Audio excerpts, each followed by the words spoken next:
Good evening, you're watching Estuary News, I'm Hugh Riches. Coming up tonight, we bring you the story of a new reminiscence pub helping dementia sufferers in Scunthorpe and the success of a community cafe in Brigg.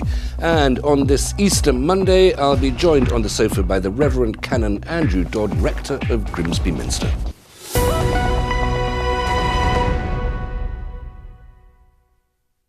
Brigg Community Cafe was set up by volunteers in September 2014 at Brigg Youth Centre. It's been going from strength to strength and has continued to make a positive impact within the local community.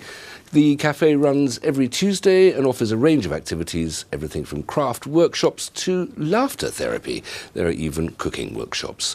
The volunteers have been praised for enriching the lives of others by helping people make new friends, fight addictions and boost self-esteem. Since September 2014, Brigg's older residents have had a hub to call their own.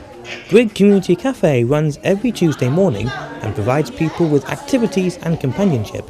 Well, my friend Dawn suggested it to me. She said, would I help? Because we thought that we needed somewhere where people maybe could get together who was maybe lonely or maybe needed to make new friends. So I thought, well, I was a bit reluctant because I didn't have a lot of confidence. So it's really helped me. And it started after a Macmillan coffee morning, because we noticed there was a lot of people there. So we put a lot of leaflets around and we just went from there. And to start with, it was fairly slow, but gradually it got more popular, and it's as it is today, it's gone from strength to strength. Lots of people come and we do lots of activities. Bingo's going on at the moment, but we have speakers as well. And we've had a lady who came to talk about Brigg. That was really popular. We've had a man who he used to dig the bottles out of the River Ancombe, and that was really popular. And a fortnight ago we had guide dogs for the blind, and he brought his dog, and really that was really, really good. The children's centres work with families throughout North Links, and we work around the Brigg area, Brigg and Ridge area. We work with families and we've got children from 0 to 19 years, and we also work with all of the local community. So the Children's Centre provide a service where we can work one-to-one with families. We do a lot of sessions in the Children's Centre for bringing the children to play and to meet new families and to meet new friends. We do a lot of activities within the community that are always well attended, and people are more than welcome to come and see us there. The cafe is run by a small team of volunteers who pull out all the stops in giving the cafe's users plenty to enjoy.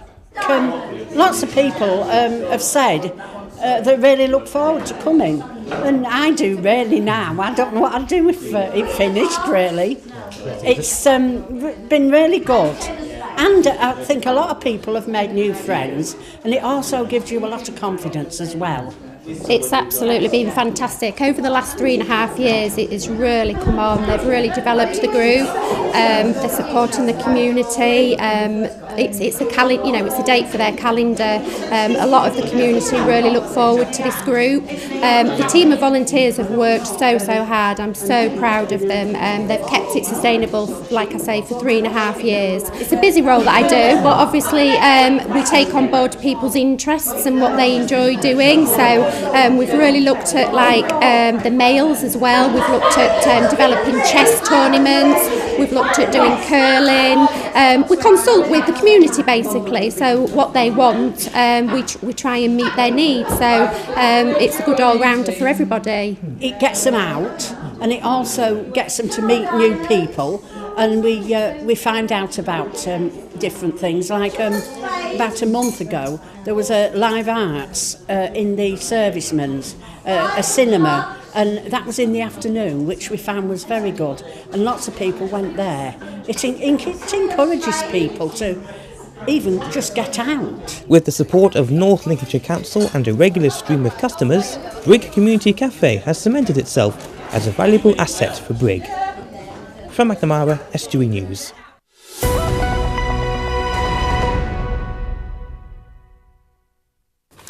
And I'm joined now by the Reverend Canon Andrew Dodd, Rector of Grimsby Minster. Andrew, welcome. Thanks so much for coming in. A pleasure, Hugh.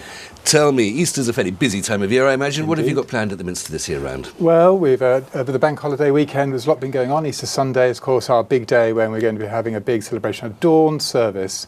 This year at 6 o'clock, we've picked a convenient time for us. As the sun rises, we'll be lighting a fire, lighting our paschal candle. It's a wonderful celebration. It's a little uncomfortable to get up at that time in the morning, though, isn't it? We do have to check what time sunrise is, and we picked on 6 o'clock as a compromise, I think. I think sunrise is until about 5:30 or something, so... OK. What about other churches around Grimsby? Is there much going on? There's a lot going on. We're a bit thin on the ground for clergy at the moment. We've got a few vacancies, so we're covering quite a few churches. I'm going to be supporting people at Christ Church over by Blundell Road in a little while to help them with their Maundy Thursday service. And on Good Friday, lots of our laity are helping with our services as well across the area. OK, Maundy Thursday, that's the Queen gives out money, doesn't she? She does. There's a tradition of her giving out money, some coins for each year that she's been alive. So I think, was it 93 She now? was born in 25 or 26, I think, so yeah. And actually, a couple of years ago, we had a member of our parish who received Maundy money, and that was given at St George's Chapel in Windsor. So it was a delight to see that, and she brought the coins back for us to have a look at, and it was a great occasion for her. Very grand occasion. She, the Queen, that is, doesn't still touch for the King's evil, does she? No, I think that was something that Charles II did, and that was about the last one that did that. It was abolished.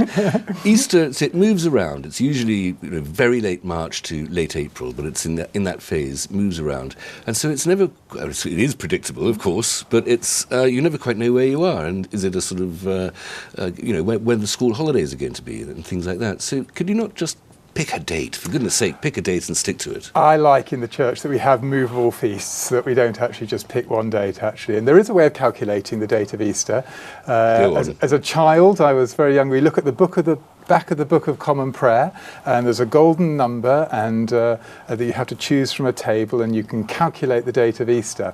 And I remember my wife telling me a story about this when she did this years ago as a child, because next year the date of Easter falls on her 50th birthday. And it's not happened yet, so we're really looking forward to next Easter for her 50th birthday, falling on Easter Sunday itself. And so I don't want the date of Easter to be fixed. I think it's good that it moves around. What is it? It's the third Sunday after the second or the third full moon of the year, After or something like the that. third full moon of the year. And as I say, there's this helpful table in the Book of Common Prayer which helps you to calculate it. And there's this thing called the golden number that you have to calculate in order to add it together. So.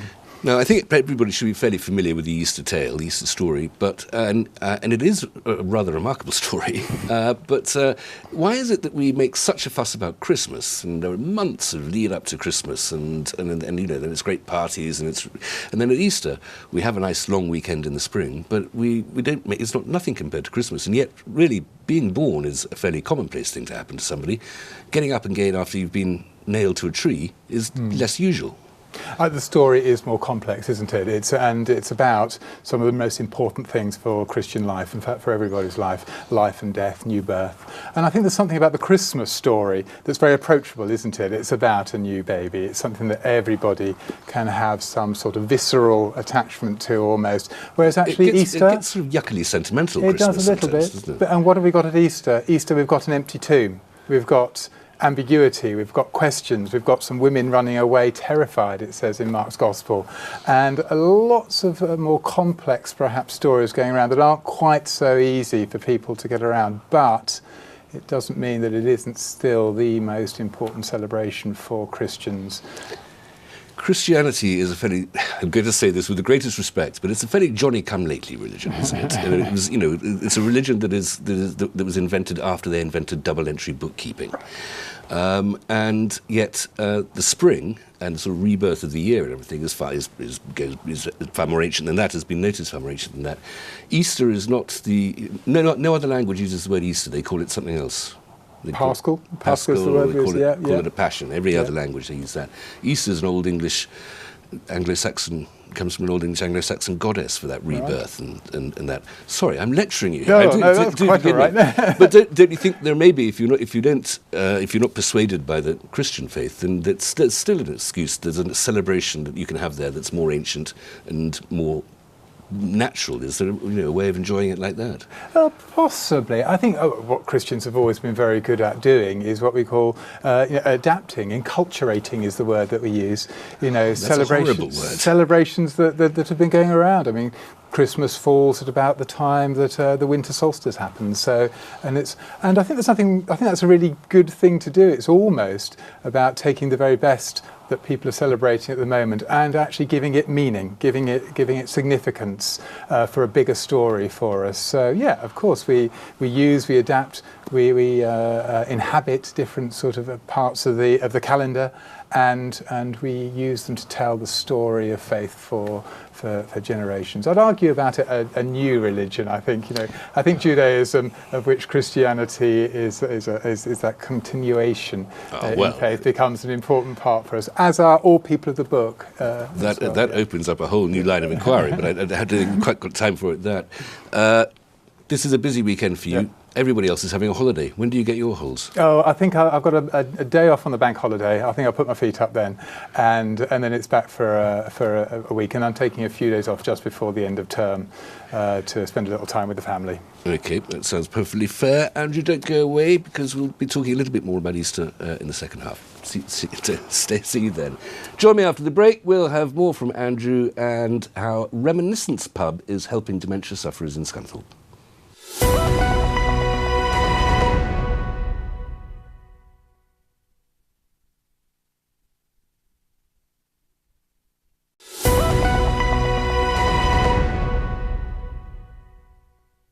Welcome back. You're watching Estuary News.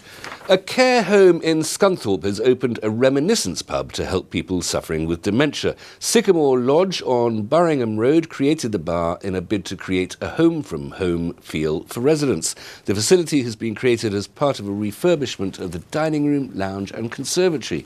It was recently opened by the MP for Scunthorpe, Nick Dakin.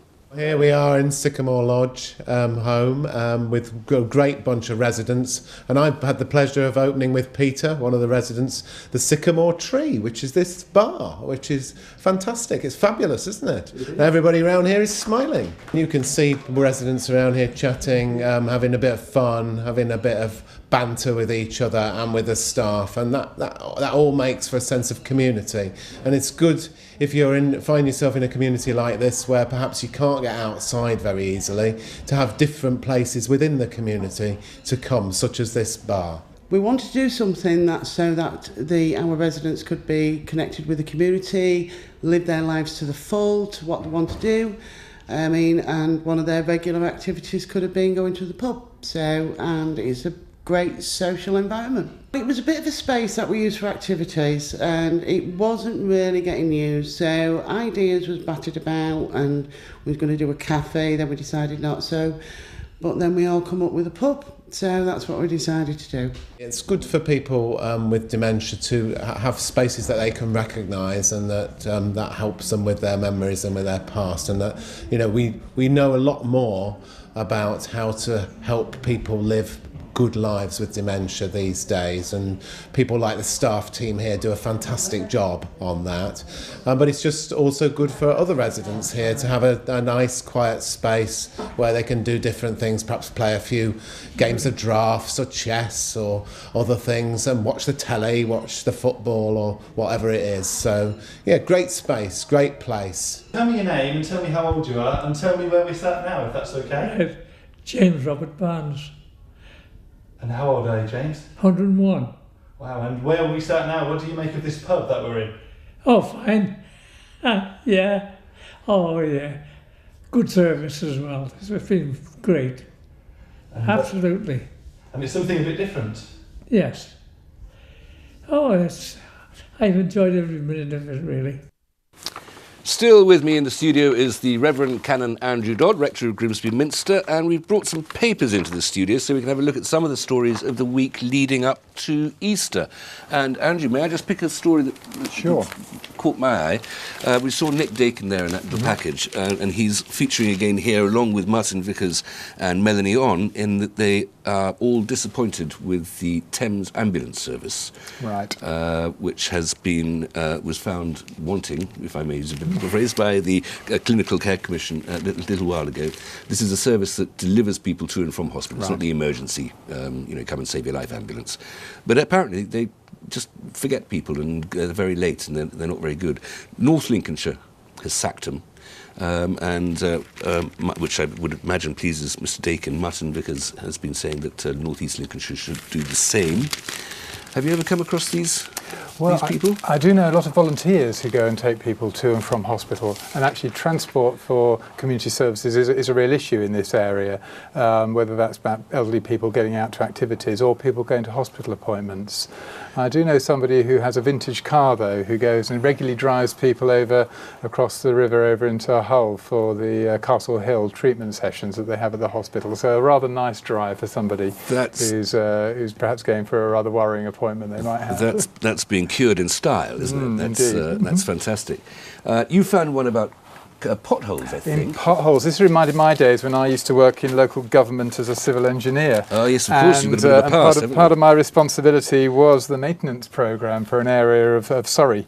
And I've noticed, particularly at this time of year, that local government is strapped for cash, as we know. And a symptom of that is the state of the roads, actually, about just seeing with a bad winter as well, water ingress into the roads. And it is bad. Hull City Council have been, or East Ridings Council rather, have been given an allocation, about 1.2 million, for their works, but it is really a bit of a drop in the bucket, really, for the type of work that needs to be done at the moment. How much does it cost to fill a pothole? Well, it's I couldn't say off the top of my head, but it's the scale of it, and you can often see how much investment's going on in local government and highways by the condition of the roads. And as people have been driving around, they will have noticed a huge deterioration recently in the condition of the roads. I've been suggesting recently, and everybody who knows what they're talking about has just been laughing at me, but aren't potholes nature's traffic calming measures? I mean, we all need to slow down a little bit for the sake of the environment, for the sake of our safety, frankly, for the sake of our state of minds. Potholes are quite good way of slowing down the traffic, aren't they? There is an argument to be made there, I'm sure, Hugh. There is something to say, was it more cost effective to pay insurance claims by local government than it was actually to fill the holes a few years ago, I remember.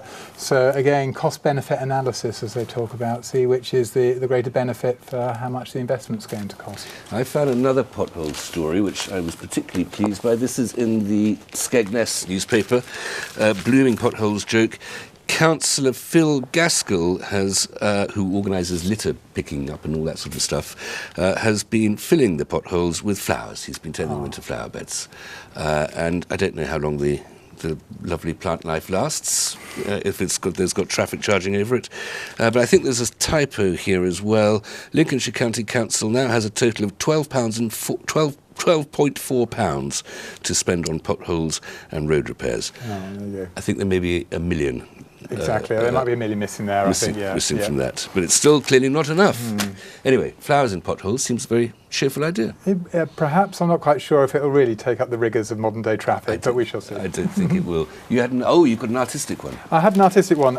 Year of Culture is finished, as we know, over in Hull, but it's wonderful to see that the Ferrens Gallery have just had a new piece installed, Valerio Costello. It is a Baroque masterpiece, the story of the healing of blind Tobit from the Book of Tobias in the Bible. So there's a good religious connection. I think we're all perfectly familiar with that, aren't you?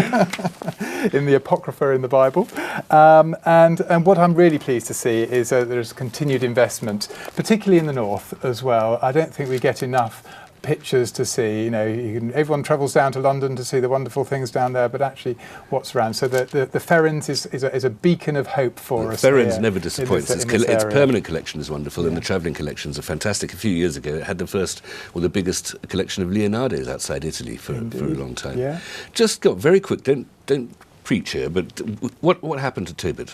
The story of Tobit, he was blinded by a bird that actually pooed in his eyes, actually, I seem to remember for the story. Right. And because of that he was cured by, and it was the intercession of the Archangel Raphael that did that as well with him. So Good for him. And the Apocrypha, that's not in the Bible, is it? It is in the Bible. It's in the Protestant tradition, in the Reformed tradition. Right. It's a part of the Bible that is extra canonical, as we say. OK, well, let's not go there, I think. That's maybe not quite have enough time for that. Here's an extremely cheerful one, an extremely brave story. Spine injury mum's marathon mission. This is in the Market Raisin Mail. Sophie Bowl from Market Raisin was left unable to hold her own daughter because of a spinal fracture. She had a very bad fall at work a couple of months ago, but she's clearly recovered very well because she's going to do a lot of running in order to raise money. She's an RAF wife and lives on base, and she's going to do a lot of running to raise money for the RAF Benevolent Fund in memory of Corporal Jonathan Bayliss, who died in the RAF crash a little while ago. Now, that's pretty impressive, I think. You have a spinal injury, and 2 months on, you're running round RAF bases to raise money. Indeed, and isn't it a good example of how adversity actually can bring hope out of what seems like very desperate and dark situations? I think that's really inspiring, that. You are a professional optimist, Andrew. Indeed. What I like about it is that she's hoping to raise about £2,000, but she's going to be running... Brave Sophie is attempting to run 1 mile a day around the base at Scampton while pushing daughter Holly in her buggy with Red Arrow's mascot, Red Ted. It's going to be quite a sight, I suspect. Indeed. But good for her, and well done on it. I hope she raises lots of money. Very quickly, just this one struck me as a bit absurd. News from the courts. A man caught at a drugs den, and his defence is he was only there because he'd run out of petrol. Was it a petrol station? Good Lord, are they selling drugs here as well? Absolutely remarkable. But anyway, he's obviously not going to run that defence very successfully. No. Andrew, thank you so much for coming in, and I hope you have an absolutely wonderful Easter. Will you be eating a lot of chocolate? I'll be eating loads of it after Easter Sunday. I'm very glad to hear it. Thanks so much, Andrew. That's it for tonight. If you have a story for us, then please visit our Facebook or Twitter pages appearing below me, email news@estuary.tv, or call us on Grimsby 01472315553, or write to us at Estuary TV, Nuns Corner, Grimsby, North East Lincolnshire, DN34 5BQ. Enjoy the rest of the Easter weekend. Don't eat too much chocolate. And from all of us here for now, good evening.